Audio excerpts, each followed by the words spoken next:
Welcome to 108 news Telugu. బులెటిన్లో ముందుగా headlines. మహారాష్ట్రలో కుప్పకూలిపోయిన ఛత్రపతి శివాజీ భారీ విగ్రహం. గాయత్రి ఎత్తిపోతల నుంచి 200 టీఎంసీలు. గాయత్రి పంప్ హౌస్లో గోదావరి నదీ జలాల ఎత్తిపోత. రిటైర్ అయ్యే ఉద్యోగులకు శుభవార్త చెప్పిన ఏపీ సర్కార్. రిటైర్ అయిన ఉద్యోగులను మిడిల్ లెవెల్ ఆఫీసర్లుగా అవకాశం. కడపలో చెత్త పన్ను రచ్చ. మేరింటి ముందు చెత్త పారబోసిన ప్రజలు. మహారాష్ట్రలోని సింద్బర్గ్లో ఉన్న ఛత్రపతి శివాజీ భారీ విగ్రహం సోమవారం కుప్పకూలిపోయింది. 35 అడుగులు ఎత్తున్న ఈ విగ్రహాన్ని గతేడాది డిసెంబర్ 4న నౌకాదళ దినోత్సవం సందర్భంగా ప్రధానమంత్రి నరేంద్ర మోడీ ఆవిష్కరించారు.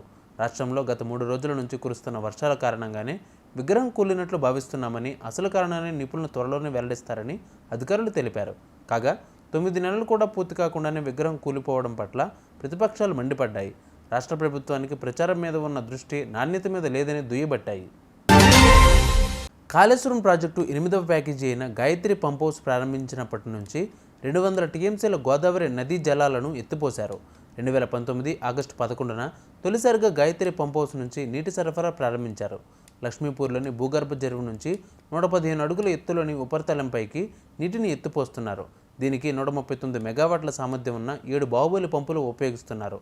కాళేశ్వరం ప్రాజెక్టులో అతిపెద్ద పంపు సెట్లు ఉన్న ఈ పంప్ హౌస్ నుంచి ఉపరితల నీటి తరలింపు మొదలై ఎస్ఆర్ఎస్పీ వరద కాలువ, మధ్యమానేరు జలాశయం, శ్రీరామ్నగర్ పునర్జీవ పథకానికి జలాలు వెళుతున్నాయి.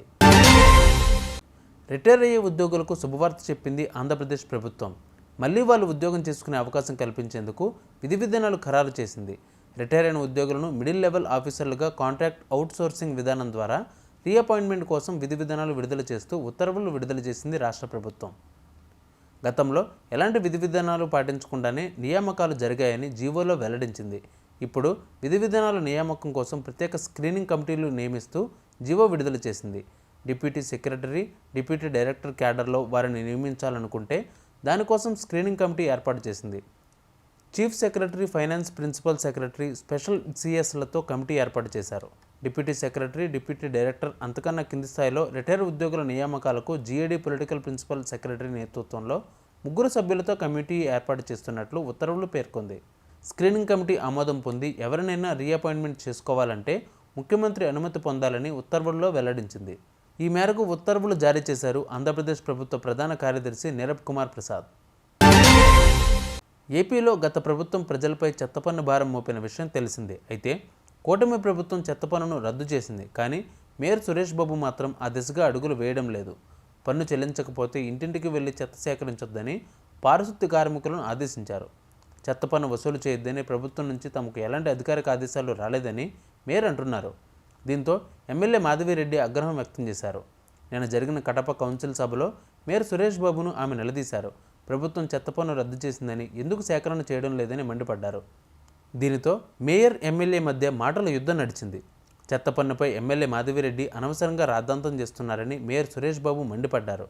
క్లీన్ కడప లక్ష్యంగా పనిచేస్తున్నామని మేయర్ సురేష్ బాబు చెప్పారు.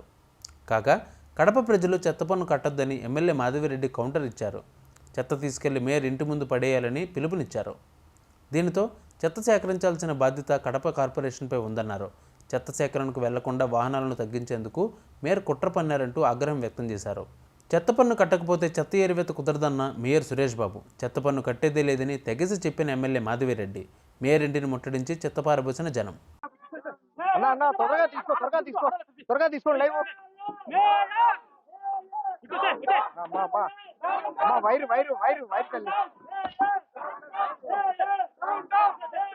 చూసారుగా ఇవి వాళ్ళ బులెటిన్ అప్డేట్స్. మరిన్ని అప్డేట్స్తో మళ్ళీ మీ ముందుకు వస్తాను. అంతవరకు కీప్ వాచింగ్ 108 న్యూస్ తెలుగు.